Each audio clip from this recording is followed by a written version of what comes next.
Sampah di Kota Pagar Alam perharinya mencapai 81 ton. Setiap hari sampah itu diangkut 27 truk ke tempat pembuangan akhir.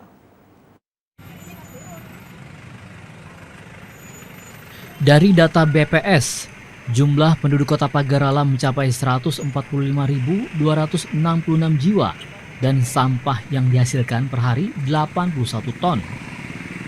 Untuk mengangkut 81 ton sampah ini ke tempat pembuangan akhir, setiap truk sampah membawa 3 ton sehingga dibutuhkan 27 truk.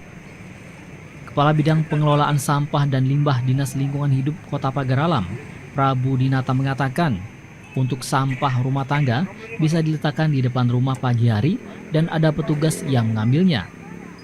Pihaknya menghimbau kepada warga agar tidak membuang sampah sembarangan dan bersabar apabila belum ada yang mengangkut sampahnya. Sampah di Pagar Alam itu diangkut 27 mobil tiap hari, jadi sekitar 81 ton. Itu belum termasuk dari sejumlah motor yang masih beroperasi. Jadi sekitar 80 lebih ton. Jadi sampah rumah tangga itu dikumpulkan, diharapkan masyarakat sebelum jam 6 dikumpulkan di tempat sampah seperti biasa. Jadi armada kita terus bergerak. Diharapkan jadi kalau mobil sampah dan armada pengangkut sampah sudah lewat, sampah jangan dikeluarkan dulu, nanti nunggu sore atau besok pagi baru bisa dibiarkan.